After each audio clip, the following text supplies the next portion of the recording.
हमारा तब पागलपन चढ़ल था। हम तो अपन गलती का पश्चाताप जूता से मार के करते हैं।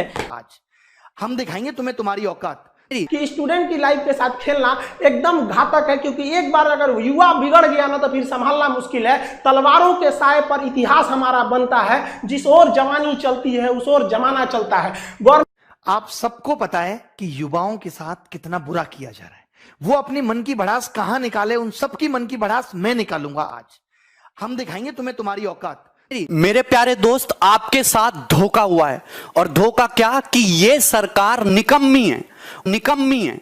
और जितने भी सरकार के लोग इस वीडियो को देख रहे हैं, मैं साफ साफ और सीधे शब्दों में कहना चाहता हूं कि तुम्हारी सरकार निकम्मी है, निकम्मी है। ये लिख रहा है सुसाइड करने का मन करता है।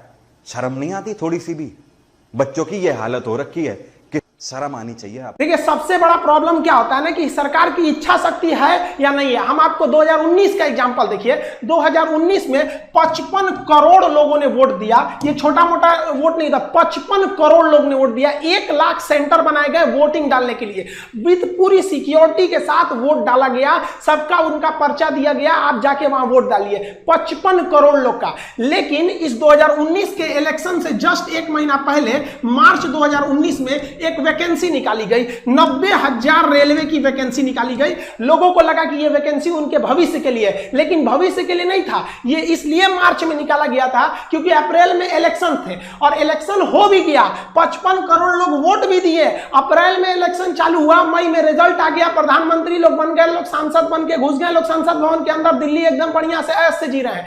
लेकिन उसी वैकेंसी में इस 90,000 पोस्ट के लिए लगभग 3 करोड़ लोगों ने फॉर्म भरा था। अब रेलवे कह रही है कि हमारे पास वेंडर नहीं है, हमारे पास एग्जाम लेने की क्षमता नहीं है 3 करोड़ का, और उन 3 करोड़ लोगों ने 500-500 रुपए दिया था। तो आप गुणा कर लीजिए, उन 3 करोड़ लोगों का 500-500 रुपए कितना हो जाएंगे। अब आप जरा देखिए, जो इलेक्शन कमीशन है वो 55 करोड़ लोगों का इलेक्शन करा सकता है, लेकिन जो स्टूडेंट्स के लिए सिलेक्शन कमीशन है वो 3 करोड़ लोग का नहीं करा सकता है। तो आप काहे लिए हम लोग से पैसा मांग लिए? स्टूडेंट्स का पैसा किस लिए लिए लोग? इतने दिन का पैसा आप कहां कर रहे हैं? आपको आज तक वेंडर नहीं मिला तो किस काम के हैं? आप सामने आके कहिए ना कि हमारे पास वेंडर नहीं मिल पा रहा है, हम कैसे एग्जाम कंडक्ट कराएं। आपको जब इतनी क्षमता नहीं थी तो इलेक्शन वहां पर आप फॉर्म भराने से पहले ही रोक देते। इससे तो साफ यही पता चलता है कि जो 90,000 की वैकेंसी थी वो केवल 2019 का चुनाव को ध्यान में रख के किया गया था। और जो पहले से जो ट्रैक रिकॉर्ड आ रहा है, अगर उस हिसाब से अगर हम बात करें तो ये जो 90,000 रेलवे की वैकेंसी है ये 2024 के इलेक्शन तक जाके ये उसको फाइनल किया जाएगा। यानी अब हिंदुस्तान में एक ट्रेंड बन चुका है कि एक वैकेंसी से आप 2-2 ठो एकदम बढ़िया से चुनाव जीत सकते हैं। बिहार में भी देख लीजिए, पिछली दरोगा की वैकेंसी का एग्जाम कब होगा कोई पता नहीं, लेकिन नया वैकेंसी आ गया है। क्यों? क्योंकि बिहार में चुनाव आ गया है। अब पिछला क्लियर नहीं हुआ, ये कर लीजिए। ये वाली भी उम्मीद रखिए कम से कम 24 तक हो जाएगा। अब लड़का हम लोग से पूछता है कि सर आप पढ़ा दिए, सिलेबस कंप्लीट हो गया, ये बताइए सर जो पढ़ा रहे हैं हम लोग का एकदम मोटिवेशन गिर गया है, सर रिवीजन भी करने का मन नहीं करता है, ये सोच के कि एग्जाम होगा भी नहीं होगा। 2018 की सीजन की बात करते हैं। नोटिफिकेशन आया मई में 2018 में, मई 2018 में आया। बच्चे ने जनवरी 2018 से तैयारी शुरू किया होगा कम से भी कम। ऑनलाइन एग्जाम जो एप्लीकेशन है वो 5 मई से भरा गया।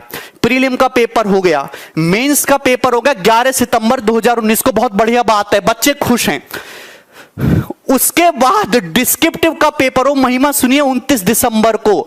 आज तक डिस्क्रिप्टिव के रिजल्ट का पता नहीं है। पूरा साल बीतने को तैयार हो गया। भगवान जाने कब सीपीटी टेस्ट होगा, कब डॉक्यूमेंट वेरिफिकेशन आएगा और कब ज्वाइनिंग होगी। एक नौकरी पाने के लिए 4-4, 5-5 साल इंतजार करना पड़ रहा है।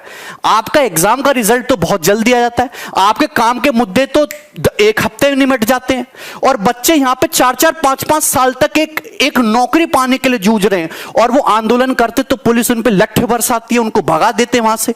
मैं एक और बात दिखाता हूं, आप देखिए railway exam NTPC group D का 1 मार्च 2019 को नोटिफिकेशन आता है। बंपर वैकेंसी आते हैं 90,000 से ज्यादा, लगभग 1 लाख वैकेंसी आती हैं।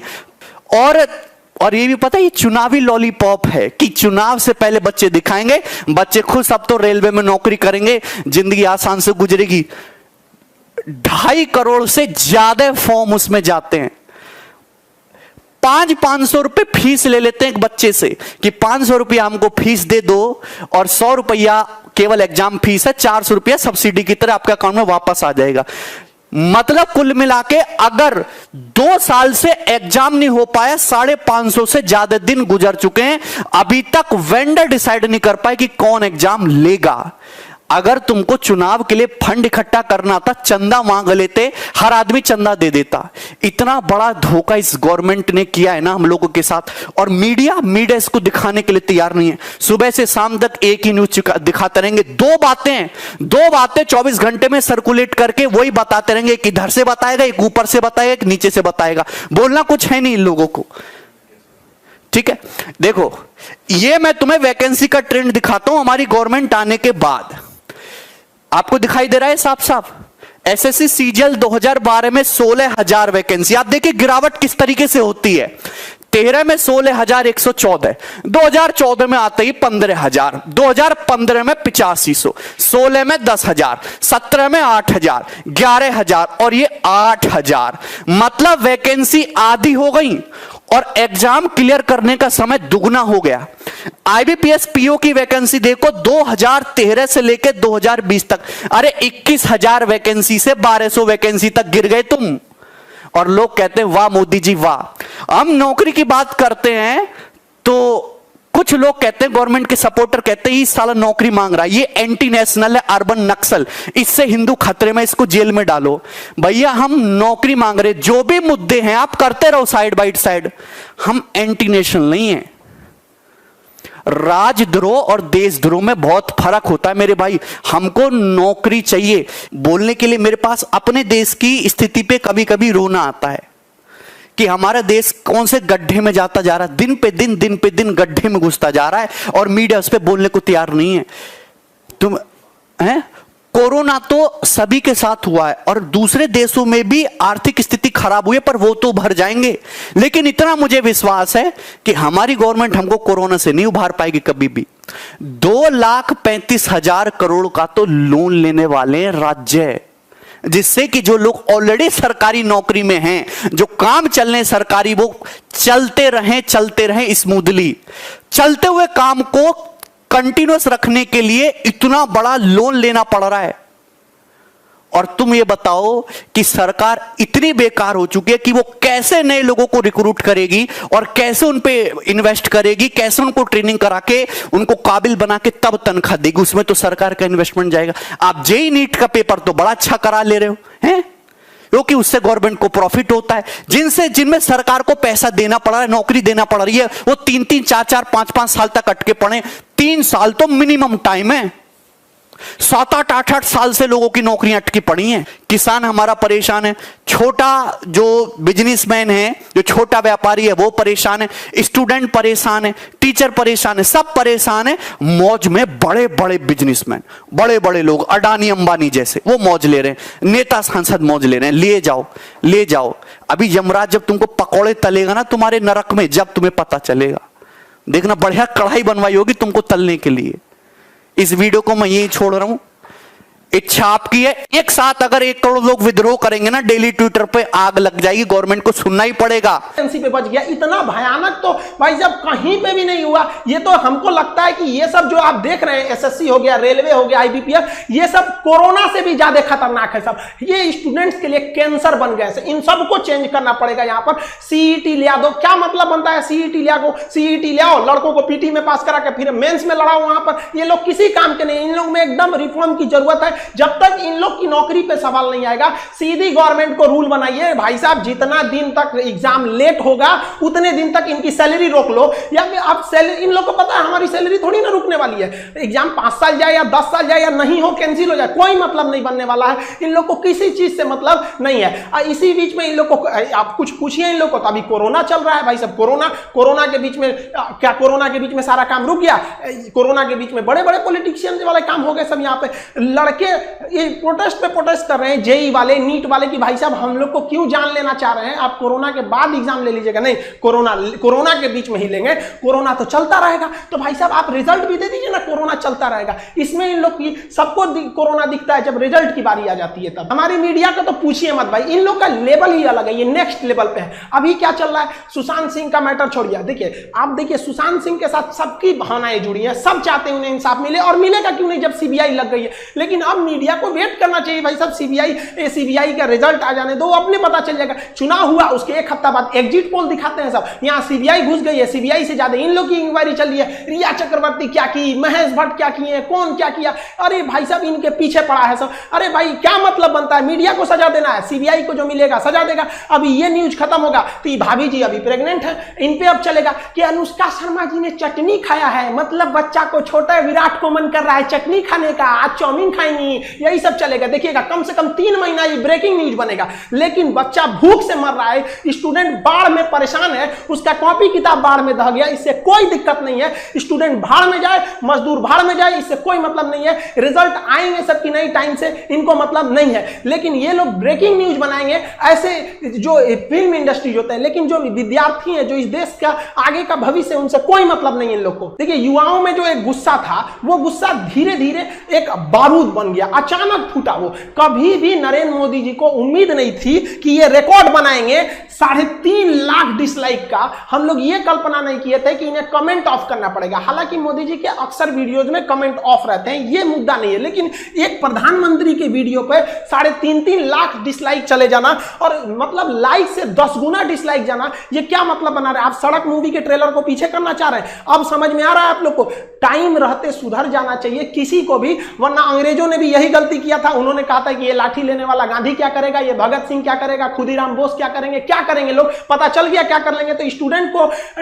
अंडरटेकिंग नहीं लेना चाहिए कि भाई ये कुछ नहीं कर पाएगा, ये भी भाई कुछ भी कर सकता है। जिस तरह से आप इनके साथ खिलवाड़ कर रहे हैं, याद रखेंगे कि 24 में ये सब भी जाएंगे सब। और हर स्टेट वालों को कहते हैं कि भाई देखिए ये इलेक्शन का मुद्दा नहीं है, ना ही ये पॉलिटिशियन का मुद्दा है। मुद्दा ये है कि एसएससी, रेलवे, आईबीपीएस क्यों बर्बाद कर रही है। हम लोग गवर्नमेंट को केवल इसीलिए टारगेट कर रहे हैं क्योंकि ये संस्थाएं गवर्नमेंट के अंडर में काम करती है, वरना हम लोग को राजनीति से क्या मतलब है। टीचर अपने राजनीति से दूर रहता है, कोई इसमें भाग नहीं लेता है। लेकिन आज बताइए कौन सा टीचर बगावत करने के लिए नहीं उतरा है। अब टीचर उतरेगा तो स्टूडेंट उतर जाएगा। हम लोग के लिए सबसे बड़ा चीज होता है स्टूडेंट। पहले हमारे लिए स्टूडेंट है, उसके बाद कुछ चीजें होते हैं, और स्टूडेंट के लिए खड़ा होना पड़ेगा। हम स्टूडेंट, हमारे पास मैसेज पे मैसेज आ रहा है कि सर आप भी कुछ करिए। एक्चुअली क्या था कि हम अनाथ आश्रम को लेकर थोड़ा सा बिजी थे, हम घर पे नहीं थे। आप लोग भी देखेंगे स्टूडियो हम घर पे नहीं बना रहे हैं, बाहर से बना रहे हैं। थोड़ा अनाथ आश्रम में कुछ प्रॉब्लम आए, वहां आए लड़कों को देखे। हम टीचर्स को भी बहुत बहुत धन्यवाद देते हैं, हर जगह के राज्यों को कहते हैं आप आगे बढ़िए। मराठी आप सोइए मत, कहां गए आप लोगों, छत्रपति शिवाजी महाराज का वो जुनून आप दिखाइए इसमें।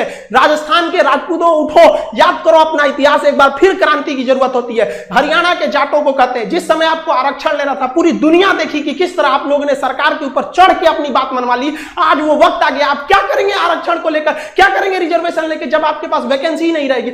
हर जगह से एक एक राज्य को, यूपी बिहार आप लोग वालों के लिए तो या तो नौकरी करो या तो खेती करो, दूसरा कोई ऑप्शन ही नहीं बचा। किसी एक स्टेट की बात नहीं कर रहे हैं, हर स्टेट की बात उठाइए, क्योंकि जब हर स्टेट से बात उठेगी तब समझ में आएगा कि नहीं ये पॉलिटिकल मुद्दा नहीं है, क्योंकि हर स्टेट में अलग अलग गवर्नमेंट है। किसी एक जगह से अगर बात उठने लगेगी तो फिर इसे गवर्नमेंट कहेगी ये तो पॉलिटिकल स्टैंड है, ये किसी विपक्ष ने चालू किया होगा। लेकिन हर जगह से बात उठी, आप बताइए ना कौन सा स्टेट गवर्नमेंट है जो आपको टाइम से जॉब दे देता है, चाहे वो राजस्थान हो, गुजरात, महाराष्ट्र, मध्य प्रदेश, उत्तर में यूपी, बिहार, झारखंड, सबका तो यही हाल है। बंगाल से लेकर कहीं भी, किसको आप सही कहेंगे, किसको गलत कहेंगे। जब तक आप एक नहीं होंगे तब तक ये आपको बर्बाद करते रहेंगे सब। अगर आप गलती से बोल दिए ना हमें जॉब चाहिए, हम क्या चाहते हैं, हमको कुछ चाहिए, हमको बस लड़कों को जॉब दे दीजिए। भाई साहब उनका कितना बड़ा सपना होता है, 30-40 हजार की नौकरी चाहिए, उन्हें नहीं चाहिए आपकी तरह हेलीकॉप्टर, प्लेन और संसद भवन का वो बिल्डिंग नहीं चाहिए। वो बेचारा खुश हो जाएगा, केवल 30 से 40 हजार की नौकरी में खुश हो जाएगा, वो बस उसको दे दीजिए, इससे ज्यादा नहीं चाहिए। अगर कहिए ना तो लोग कमेंट करते हैं कि पहले जनसंख्या कंट्रोल करो, एंटी नेशनल हो गया,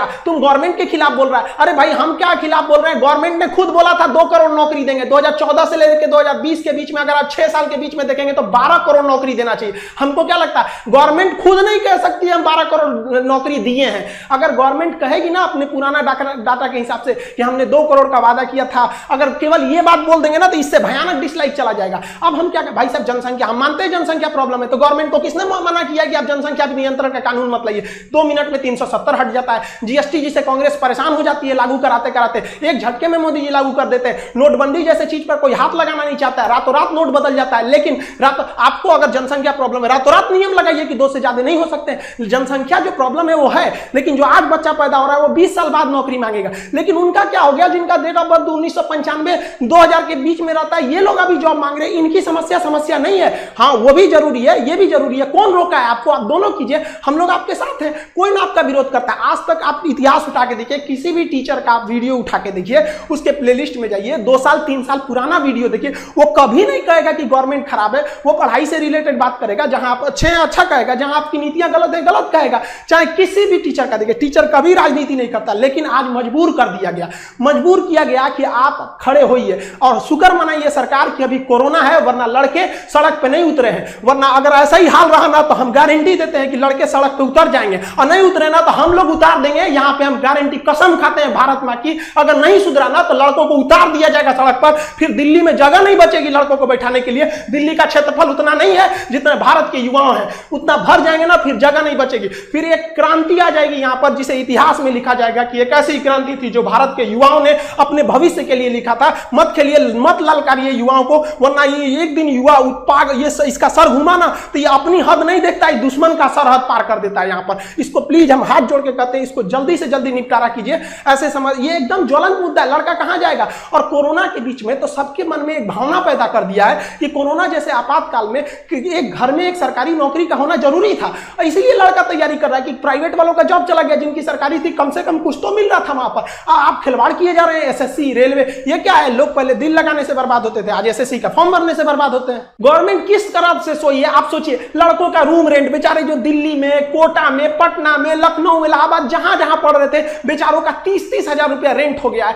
गवर्नमेंट कुछ कहती नहीं है। भाई साहब, हम तो मकान मालिकों से भी कहते हैं, हाथ जोड़ के आप भी थोड़ा सा इंसानियत के रूप में देखिए। हमारे पास लड़कों का कॉल आता है कि सर हम क्या करें, मेरा 30,000 रुपया रूम रेंट हो गया है, रूम के अंदर 5,000 का सामान है, सामान लेने जाएंगे 5,000 का तो 30,000 का रूम रेंट हो जाएगा, इसलिए हमने सामाने छोड़ दिया कि भाई साहब रख लो। ये बताइए, एक लड़के से मजबूरी ने अपराध करा दिया। जो विद्यार्थी को आप कभी नहीं कह सकते कि विद्यार्थी बेईमान होता है, विद्यार्थी कभी चोर होता है, लेकिन मजबूरी में उसे आपने डाका डालने के लिए मजबूर कर दिया। क्या करेगा वो स्टूडेंट? कभी सोचा है कि इन स्टूडेंट के बारे में? एक स्टूडेंट के बारे में कहां से वो रूम रेंट देंगे? बेचारे किसान के घर के लड़के, मीडियम फैमिली के लड़के घर जाते हैं पढ़ने के लिए। जो लड़के भाग के आए हैं, होली की छुट्टी में आए थे, उनका सारा नोट्स वगैरह वहीं पे है, इसकी कोई चिंता नहीं है। लड़के कोटा में तैयारी करने वाले लड़कों का सारा नोट्स वहीं पे है, और यहाँ एग्जाम ले लो, एग्जाम ले लो। कौन सी यहाँ चुनाव लड़ना है कि कुछ बोल दो? यहाँ पर एग्जाम की तैयारी करनी है, बेचारों का नोट्स वहां है, रूम रेंट से परेशान है, लेकिन कोई मतलब नहीं है। विद्यार्थियों का दिक्कत है, अगर रूम रेंट के लिए करेंगे तो वोट न चला जाएगा। यार स्टूडेंट को गोली मारो, इनको कौन पूछता है, तो भूल जाएंगे 10 मिनट में, ये ले लिया। ऐसा नहीं होगा, अब स्टूडेंट भी बदल गया है। हमसे लड़का कहता है कि सर आप ऐप बोलते हैं एप्लीकेशन लाएंगे, क्यों नहीं ला रहे हैं? लड़का कमेंट करता है कि सर आप वैसे ही एप्लीकेशन के बारे में बहाना बनाते हैं जैसे नेता बहाना बनाते हैं। मतलब लड़कों को भी पता है कि खान सर का जो एप्लीकेशन लाने में लेट हुआ, ऐसा लक्षण नेताओं में होता है। सोचिए, एक ब्रांड बन गया कि अगर कोई अपने वादे से मुकरता है तो कह दो नेता है क्या रे तुम। ये हाल हो गया। हम किसी राजनीतिक पार्टी को नहीं कर रहे हैं। आप किसी भी टीचर को देखिए, कोई टीचर चुप नहीं होगा। आप भले कुछ भी कहिए, एंटी नेशनल कह दीजिए, कुछ भी कह दीजिए, हम लोग को नक्सलाइट कह दीजिए, कोई दिक्कत नहीं है। आप लड़कों को रोजगार दीजिए और रोजगार मांगेंगे, ये हमारा अधिकार है। अगर अधिकार मांगना बगावत है तो समझो कि हम बागी हैं। आप समझिए, हर टीचर, कोई मजबूरी में आया है, कोई टीचर को शौक नहीं लगाता है कि गला फाड़े, उसको पढ़ाने से फुर्सत नहीं मिला रहता है। सो लड़का हमको कहता है सर एप्लीकेशन लाइए। अरे क्या एप्लीकेशन लाए यार, क्या पढ़ाएंगे? खुद का मनोबल गिर जाता है, पढ़ा के क्या करेंगे? रिजल्ट नहीं हो पाता है तो खुद से अंदर से इच्छा नहीं होती है किसी टीचर की कि जाके पढ़ाए। आज देखिएगा टीचरों को, हर स्टूडेंट्स को कहते हैं, आप अपने टीचरों को देखिएगा, आप जहां भी पढ़ते हैं उसके अंदर एक फ्रस्ट्रेशन होगा। ये लड़का कहीं पूछ न दे कि सर पढ़ा तो रहे हैं, ठीक है, है, टाइम से सिलेबस भी खत्म होगा, एग्जाम होगा कि नहीं, क्या जवाब देंगे? लड़का बड़ा उम्मीद से पूछता है कि सर के पास पहुंच होगा, सर को पता होगा एग्जाम कब लोगे, क्या पता है हम लोग को कि एग्जाम होगा कि नहीं होगा। आप सब लोग जिस सोशल मीडिया प्लेटफॉर्म पे हैं, जहां भी है वहां इस पे आग लगा दीजिए, अपनी फोटो के साथ एकदम इसका ट्रेंड कर दीजिए। आप अगर फेसबुक पे हैं, अपने व्हाट्सएप के डीपी पे हर जगह लगाइए भाई जस्टिस फॉर स्टूडेंट, हर जगह आप इसको फैलाइए, आप जिस हिसाब से भी कम कर रहे हैं। अगर आप देखेंगे ट्विटर पे, तो ट्विटर पे आप हैशटैग इसको ट्रेंड कीजिए, speak up for SSC and railway student, इसको हैशटैग में ट्रेंड कीजिए, ज्यादा से ज्यादा ट्रेंड कीजिए ताकि सरकार तक इसकी आवाज पहुंचे। और इस सितंबर में शिक्षक दिवस का ये महीना आता है, सितंबर में हर सोशल मीडिया पे एकदम वैसे ही वायरल कर दीजिए इस चीज को जिस तरह से विनोद वायरल हुआ था, फालतू का विनोद वायरल हो गया था, लेकिन स्टूडेंट के लिए वायरल होने के लिए कुछ नहीं है। आप अगर सोए रहेंगे ना तो यही होगा, आपको कमेंट करके कुछ लोग बताएंगे कि तुम चुप रहा, तुम ऐसे क्यों बोल रहा है। आप उनसे मत घबराइएगा,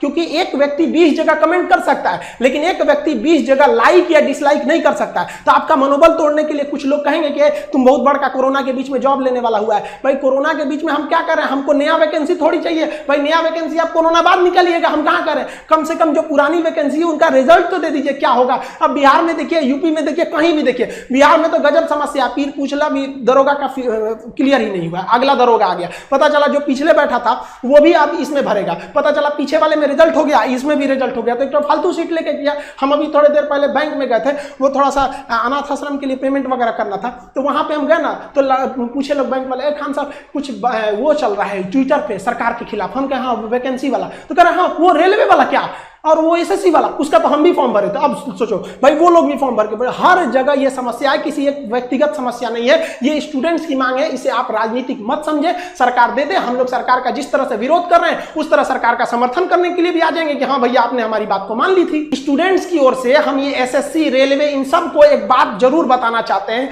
कि स्टूडेंट्स अपना भड़ास हम लोग के पास निकालते हैं। सर हम लोग का जितना भी मैसेज में मैसेज, अब इतना मैसेज आ गया है कि मोबाइल की कैपेसिटी खत्म हो रही है, इतना मैसेज का जवाब आदमी कहां से देगा।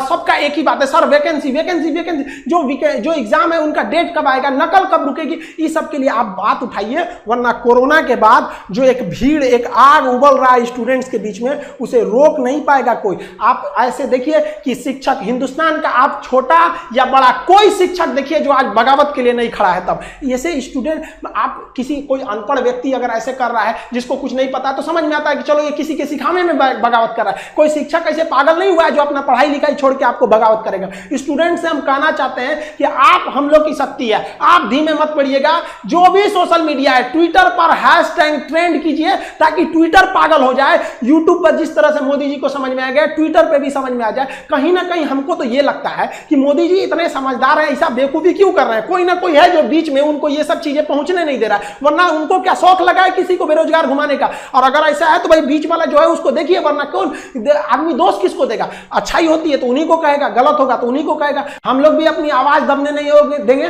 और आप स्टूडेंट्स लोग के भी हाथ जोड़ के विनती है कि अपने आवाज को दबने मत दीजिए। आप अपने गार्जियन, गली मोहल्ला, हर जगह पहुंचा दीजिए इस चीज को कि सरकार आपके साथ गलत कर रही है, चाहे वो किसी भी पार्टी की सरकार हो। हम किसी का नाम नहीं ले रहे हैं, ना ही हमें सरकार से कोई विपत्ति है। हम लोग को ये राजनीतिक नहीं है, ये हम लोग विद्यार्थियों की समस्या को उजागर करने के लिए आपके सामने लाए हैं। हम लोग की बातें अगर आपको तकलीफ लगती है तो भाई हम इसके लिए आप ही जिम्मेदार हैं। हम सारे स्टूडेंट को कहते हैं आप जो भी कमेंट करें, जो भी हैशटैग चलाएं, उसमें दो चीजों का ध्यान दें। कहीं भी हिंसा को बढ़ावा देने वाला काम न करें और अभद्र भाषा का प्रयोग न करें, क्योंकि अगर इस तरह का प्रयोग करेंगे तो फिर सरकार को एक बहाना मिलेगा आपके इस आंदोलन को कुचलने का। आप एकदम अहिंसक रूप से, एकदम सभ्य तरीके से अपना विरोध दिखाएंगे और हम ये उम्मीद करते हैं कि ये गांधी का देश है, एक दिन हम जरूर जीतेंगे। रात कितनी भी बड़ी क्यों ना हो, सुबह होने से नहीं रोक सकती है।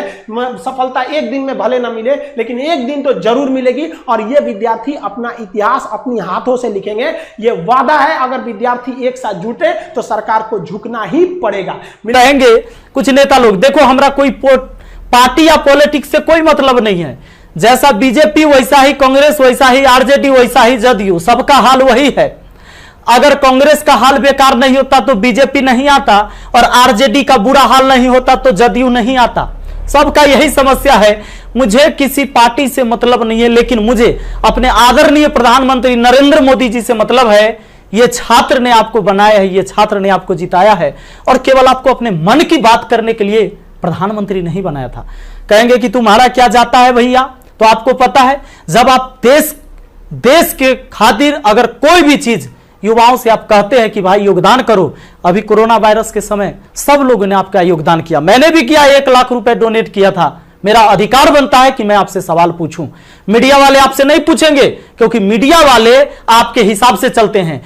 मीडिया वाले वही चीज दिखाते हैं जो लोगों को देखने में मजा आता है, लेकिन बेरोजगारी पर कोई बात नहीं करेगा। व्यू नहीं होंगे, इसलिए बेरोजगारी पर बात नहीं होगा। उसको चर्चा केवल चाहिए कि रिया चक्रवर्ती किसके साथ आज घूम रही है, कल कहां सोई थी, परसों कहां सोएगी। रिया चक्रवर्ती के बारे में ही केवल चर्चा होगा। लोगों को मजा आता है, उस पर व्यू होता है, तो वीडियो उसी पर बनता है, उसी पर लोग चर्चा करते हैं, क्योंकि चैनल का टीआरपी बढ़ते रहे। और ये मजबूरी है हमारी कि एडुकेशन चैनल वाले अब पढ़ाई न करवा के ये सब चीजें पर उतर गए हैं। मैं आपको आज बहुत सारी बातें बताने वाला हूं, करने वाला हूं। जो भी लोग हैं जिनको परेशानी हो, क्षमा चाहते हैं। अब परेशानी हुई है तो क्या कर लीजिएगा, हमको इतना ही कर दीजिएगा। कभी गोली मार देगा कोई तो याद रखिएगा, इतिहास जब लिखा जाएगा तो मरने वालों में लिखा जाएगा, भागने वाले और बिकने वालों में नहीं होगा। सीधी सी बात है। अब ये बेरोजगारी की आलम यह है भैया कि अब आपको बता देते हैं, पढ़े लिखे लोग 2.5 करोड़ स्टूडेंट जो रेलवे का फॉर्म भरता है, जिसमें 500 रुपए सरकार लेती है, इस तरह से टोटल 12.5 अरब होता है रुपया, यानी कि 12 अरब 50 करोड़। बात समझ में आ रहा है? हमें समझ में आ रहा है, चूंकि मैथ का मैं टीचर हूं तो मुझे समझ में आता है। हमारा गांव में 5 रुपए ब्याज चलता है मोदी जी, 5 रुपए सैकड़ा महीना का ब्याज चलता है। 3 रुपए मान लेते हैं कि मोटा रकम है तो 3 रुपए। अब 3 रुपए से हमने निकाला 3% से महीना का, चूंकि महीना में ब्याज चलता है गांव में, तो इस तरह से 12 महीना में 12 36% हुआ, 2 साल में 72% हुआ, और ये 12.5 अरब का जो ब्याज हुआ वो 9 अरब हुआ। 2 साल आप लटका दिए रेलवे वाला फॉर्म भरवा के लड़का सबको 500 रुपया लेके। अब आप कहिएगा कि एग्जाम के बाद तो हम पैसा लौटा देते हैं, लेकिन बात यहां यह है कि पैसा तो आप लौटा दीजिएगा, 100 रुपया रख लीजिएगा, 400 लौटा दीजिएगा, लेकिन 2 साल में आपने बिजनेस कर लिया है 9 अरब का। भैया बहुत होता है 9 अरब, कोई साधारण बात नहीं है। अब देख लीजिए, आप कहेंगे कि इतना बकर बकर कर रहे हैं, भाई गरीब आदमी है। जब मेरे अकाउंट में केवल 1,23,000 रुपया था ना, तो 1 लाख रुपए हम पीएम केयर फंड में दिए थे। काहे जानते हैं कि कोरोना से लड़ाई लड़िएगा ना, तो कोरोना से लड़ाई लड़िएगा तो देश हित में ही पैसा जाएगा। इस पैसा से जब वैक्सीन बन के आएगा, या हमारे साइंटिस्ट लोग जब इस पर रिसर्च करेंगे वैक्सीन पर, तो खर्च लगेगा। तो आदमी किसके पास जो औकात था, 1 रुपया, 11 रुपया, 100 रुपया, 50 रुपया, 1 करोड़, 500 करोड़, 1000 करोड़ लोगों ने योगदान दिया, जिनसे जो हो सका। पूरा देश आपके साथ खड़ा था, आपके साथ खड़ा था। और याद रखिएगा कि यह युवा बेरोजगार रहेगा तो आपके विरुद्ध खड़ा होगा। भैया तख्ता पलट जाएगा, ये बात पक्का सुन लीजिए। काहे कि आज हम दिल से बात कर रहे, दिल से बात किए थे तब ना मदद किए थे। अब देख लीजिए, 30 मार्च को मैंने योगदान दिया था 1 करोड़ रुपए। हमारा तब पागलपन चढ़ल था, हम तो अपन गलती का पश्चाताप जूता से मार के करते हैं, लेकिन याद रखिएगा कि जूता उस नेता को भी पड़ेगा जो वोट मांगने आएगा हमारे यहां। याद रखिएगा, ये पूरा देश में अब बवाल होने वाला है। अगर सही टाइम से एग्जाम नहीं लीजिएगा, युवाओं को रोजगार नहीं मिलेगा, तब आपके मन की बात नहीं होगी। हमेशा ये जनता के भी मन की बात होनी चाहिए। यहां पर आपको पता चले तो जिन लोगों को बुरा लगता होगा, सर्च कर लीजिएगा, प्रधानमंत्री राहत कोष में 1 लाख रुपए का योगदान दिया। मैथ मस्ती लिखिएगा, ये लाइन लिखिएगा, मैथ मस्ती लिखिएगा, जरूर आ जाएगा, आपको पता चल जाएगा। हमारा घर भी करकट का है, और फिर भी अकाउंट में 1,23,000 था, 1 लाख रुपया डोनेट किए थे ताकि हमारे देश में खुशहाली आए और इस कोरोना वायरस से हमारा देश लड़े। ए भाई, वो बच्चा के पैसा दिया हुआ है, जो हम पढ़ाते हैं ना, वो वीडियो देखता है ना, वो व्यू होता है, उसे पैसा आता है, वो पैसा हम आपको दिए थे। पाप लगेगा ना, तो तनी ध्यान दीजिए यहां पर। ये देखिए, कहते हैं कथी कि स्थानीय खिलौने बनाकर आत्मनिर्भर भारत बनाइए। खिलौना तो हम बनल है, जैसे मन होता है आप खेल रहे हैं, जो आप कह रहे हैं लोग वही कर रहा है। अब हम कौन खिलौना बने? खिलौना तो जनता बन चुका है आप लोगों का। ये हमारे मोदी जी थे, ये हमारे नीतीश बाबू हैं। इनका चाल सुनिएगा, इनका चाल क्या है। अभी जब चुनाव आने वाला है तो बिहार पुलिस के बहाली निकाल देंगे, बिहार पुलिस के बहाली निकाल देंगे तो भारी संख्या में। एग्जाम एगो करवा लेंगे, रिजल्ट नहीं देंगे। अब एग्जाम दे के लड़का फसल है कि अगर नीतीश जी नहीं आते हैं तो फिर आगे रिजल्ट नहीं आएगा, कोई ना कोई बवाल। चूंकि बिहार में कोई एग्जाम जो है ये ना है कि साफ सुथरा से हो। आप देख रहे हैं बिहार एसएससी का एग्जाम कितना साल में हुआ है, आदमी बूढ़ा गया, जवानी में दिया था एग्जाम और रिजल्ट आते थे बूढ़ा जाएगा। अब चूंकि बिहार में एग्जाम ऐसी होता है तो ये क्या होगा कि रिजल्ट होगा चुनाव के बाद, मजबूरन फिर नीतीश कुमार जी को चुनेंगे, शिक्षक के बहाली आ जाएगा, बिहार पुलिस के बहाली आ जाएगा, सारे बहाली, दरोगा सब के बहाली आएगा। ये कब होगा? चुनाव के टाइम में भैया। तो नीतीश जी का जो ये था, इसमें इन्होंने कहा कि नल जल का रख रखाव करने के लिए वार्डों को 2,000 रुपया मिलेगा। हे प्रभु, ये 2,000 कहला दे रहे हैं, नल जल के दशा दिखा दें। 33,000 करोड़ 33,000 करोड़ रुपया आपने बिहार में नल जल पर खर्चा कर दिया। आज आपको असलियत हम दिखाते हैं, इस वीडियो में देखिएगा आप लोग जरूर। इस वीडियो को इतना शेयर करिएगा कि मुख्यमंत्री से लेकर प्रधानमंत्री तक पहुंचना चाहिए, बिल्कुल पहुंचना चाहिए कि हमारे जहां से हम हैं वहां की स्थिति आपको दिखा देते हैं कि नल जल का स्थिति क्या है। बेरोजगारी तो भैया आपने ऐसी पहुंचा दिया है यहां पर कि लोग अब कुछ करने लायक नहीं है। आप अगर आत्मनिर्भर बनाना था, खिलौना बनाना ही था, ये कहेला पढ़वा रहे, शुरू से खिलौने बनवाते। कहेला 500 रुपया लेके फॉर्म भरवा लिए और 2 साल में 9 अरब आप ब्याज कमा लिए। प्रभु क्षमा कीजिए, प्रभु इस पर कोई उपाय कीजिए, वरना आपकी तख्ता पलट जाएगी। और सारे विद्यार्थी जितने भी छात्र हैं, मैं आप सबसे अपील करता हूं, इस वीडियो को शेयर करिए, जितना ज्यादा शेयर हो। और सारे एजुकेशन चैनल वाले जितने भी है, चूंकि आपके मीडिया नहीं दिखाएगा, विद्यार्थी का दर्द कोई नहीं समझ पा रहा है, वो वही चीज दिखाएगा जो सरकार चाहती है। हमारे सारे भाई बंधु जितने भी वाईफाई स्टडी एग्जामपुर है, अभिनव शर्मा है, राकेश यादव सर है, जितने भी लोग हैं जो भी वीडियो बना रहे हैं बहुत अच्छा कर रहे हैं, सभी को हाथ जोड़कर तहे दिल से मैं धन्यवाद देना चाहूंगा। क्योंकि ये विद्यार्थी जो बेरोजगार है ना, उसी के वजह से हमारा रोजगार है, यही बात सच्चाई है। और इसीलिए हम इनके लिए लड़ेंगे, चाहे जो हो जाए। धरना प्रदर्शन होगा, पूरे देश में धरना प्रदर्शन होगा। और जहां ये 2.5 करोड़ विद्यार्थी सड़क पर उतर गया तो सुन लीजिए, ये बिहार से लेकर दिल्ली तक हिलेगा, ये बात निश्चित है। एक साथ हम हैं, सबके साथ हैं। सारे छात्र आंदोलन करने के लिए तैयार रहिए। एसएससी टाइम से एग्जाम नहीं लेती है। एक तो आप वैकेंसी ही कम निकालते हैं, अब वैकेंसी कम निकालते हैं तो जो निकालते हैं ओकर तक कम से कम एग्जाम ले लीजिए, सही से रिजल्ट ले लीजिए, सही से रिजल्ट दीजिए और एग्जाम सही से ले लीजिए, टाइम से ले लीजिए। एक शेड्यूल बना दीजिए, जैसे मैट्रिक का एग्जाम होता है, 12th का एग्जाम होता है कि इस महीने में होगा, इस महीने में रिजल्ट होगा। उसी तरह एसएससी का भी एग्जाम होना चाहिए, रेलवे का भी एग्जाम होना चाहिए। आपको जितने सीट पर लेना है, लेकिन इसका एक टाइम फिक्स होना चाहिए कि इतने इस महीने में एग्जाम होगा, इस महीने में रिजल्ट आएगा, इस महीने तक ज्वाइनिंग होगा, ताकि अंधेरे में लोग ना जिए।